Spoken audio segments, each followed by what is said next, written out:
આપ સૌને જય શ્રી કૃષ્ણ. પવિત્ર પુરુષોત્તમ માસની આપ સૌને હાર્દિક શુભકામના. આપણી આજની વાર્તા છે પાનબાઈની વાર્તા. એક નગર હતું. નગરમાં માનબાઈ અને પાનબાઈ નામની બે સહેલી રહે.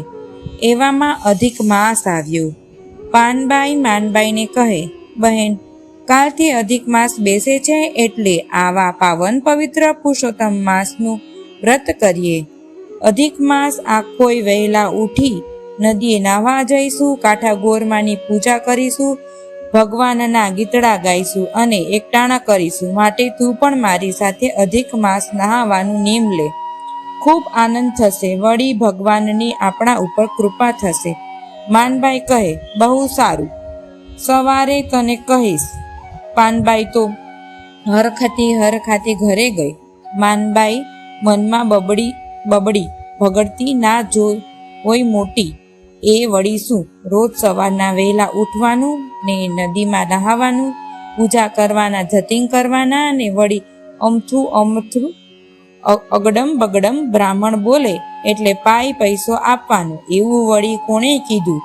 આમ રોજ પૈસા આપીએ તો રાજાની તિજોરી ખાલી થઈ જાય. વળી છતે ધાને ભૂખ્યા રહેવાનું, અને એવું તે કદી વ્રત કરવાનું હોય? આ ભયના મારે એવો ક્યાં મોહ છે? પાનબાઈ તો વહેલા ઉઠીને માનબાઈના ઘરે આવ્યા. માનબાઈને કહેવા, ચાલ બહેન, આજથી અધિક માસ નહાવાનું છે, માટે ઝટઝટ તૈયાર થઈ ચાલ. માનબાઈ કહે, ના રે મારે વહાલી બહેન, મારે રોજ વહેલા ઉઠી મારે કાંઈ નહાવું નથી. હું કાંઈ રૂપિયાવાળી થોડી છું કે રોજ પૈસાનું દાન કરું. પણ હા, એક કામ કર, મારા પતિએ આ માટલા ઘડ્યા છે, એ પણ કાચા છે, એનું રોજ બ્રાહ્મણોને મારા વતી દાન કરજે. પાનબાઈને દુઃખ થયું છે, પણ કાંઈ નહીં.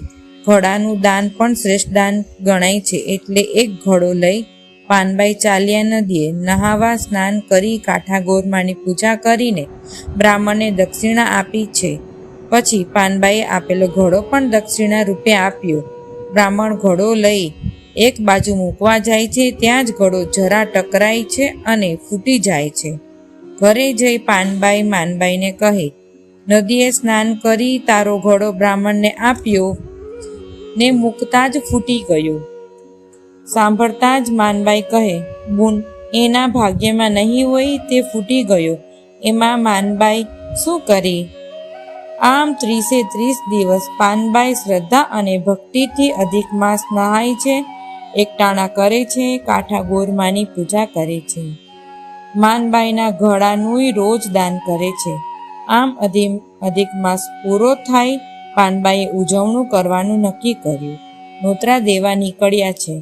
માનબાઈને ઘેર આવી કહે, માનબાઈ, આ તો ઉજવણાનો રૂડો અવસર છે, તમે પણ ઉજવણું કરો. તમારા પતિ ઘણું મૂકીને ગયા છે, હું પણ આજે ઉજવણું કરવા નોતરા દેવા નીકળી છું.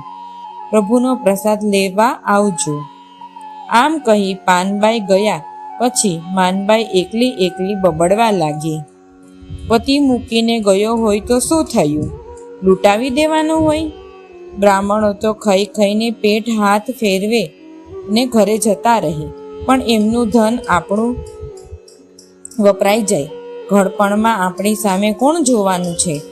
ના રે બાઈ, મારે આવું કંઈ મૂર્ખાઈ નથી કરવી.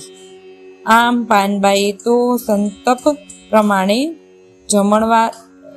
ઉજવણું કર્યું છે. માનબાઈને થયું, લાવને તારે હુંય તે એક બ્રાહ્મણ જમાડું અને થોડુંક દાન કરું. આમ કરી બ્રાહ્મણને બોલાવી લાવ્યા છે.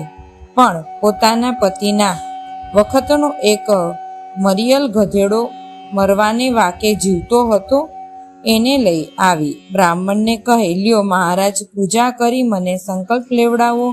ગાયની તો સંપત નથી, પરંતુ આ ગધેડો તમને દાનમાં આપું છું, એનો સ્વીકાર કરો. બ્રાહ્મણ કહે, બહેન, ગધેડો દાનમાં? માનબાઈ કહે, ગધેડો તો ગધેડો, દાનમાં આપું છું ને, તમારે ક્યાં રૂપિયા ખર્ચવાના છે? બ્રાહ્મણ તો બિચારો સકળ થઈ ગયો અને માનબાઈને દાનનો સંકલ્પ કરાવી ગધેડાનો દાન સ્વીકાર કર્યો. ગધેડો લઈને પોતાના ઘર તરફ ચાલવા લાગ્યા. ભગવાનનું કરવું ને મળિયલ મરવાને વકે જીવતો ગધેડો રસ્તામાં મરી ગયો. બ્રાહ્મણને ઘણો અફસોસ થયો. ગધેડાની પાછળ 5 ઉપવાસ એકાદશીના કરી તેને પુણ્ય ગધેડાને આપીશ એવો સંકલ્પ કરી બ્રાહ્મણ ઘરે ગયો. એવે સમયે ગૌલોકમાં ભગવાન બેઠા છે. પટરાણીઓ સાથે કંઈક વાત કરી મજાક મસ્કરી કરતા હસે છે. ત્યાં તો પેલો ગધેડો ગૌલોકમાં આવી ગયો. બધાની નજર ગધેડા ઉપર ગઈ.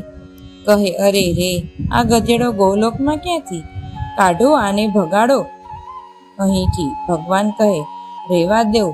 જો આ પુરુષોત્તમ માસમાં દાનમાં આવેલો છે એટલે એનો ઉદ્ધાર કરવો પડશે. આમ ભગવાનને ગધેડાનો મોક્ષ આપ્યો. અહીં માનબાઈ મનમાં વિચારે છે, આખો મહિનો મેં ઘોડાનું દાન કર્યું, ઉજવણામાં ગધેડાનું દાન કર્યું, તેથી ભગવાન ખુશ થઈ મને ચોક્કસ ફળ આપશે. આમ વિચાર કરતા કરતા માનબાઈ સૂઈ ગયા છે. ત્યાં એવામાં ઘરમાં સપનામાં ભગવાન પુરુષોત્તમ રાય દેખાય છે. પુરુષોત્તમ ભગવાન કહેવા લાગ્યા, માનબાઈ, તે કાચા ઘોડાનું દાન કર્યું અને ઉજવણામાં ગધેડાનું દાન કરી, તે અધિક માસ હાંસી કરી મારો અપરાધ કર્યો છે, માટે તું પણ ગધેડી થઈશ. આમ કહી ભગવાન જતા રહ્યા. માનબાઈ ઝબકીને જાગી ગઈ અને પરસેવે રેબઝેબ થઈ ગઈ. પરસેવાનો તો કોઈ પાર નહીં. હાય હાય કરવા લાગી, કપાળ ફૂટવા લાગી. પણ ભગવાનનું કહેલું કાંઈ મિથ્યા થાય? સવારના ગામ આખાને ખબર પડી કે પુરુષોત્તમ ભગવાનનો અપરાધ કરવાથી માનબાઈ ગધેડી થઈ ગઈ.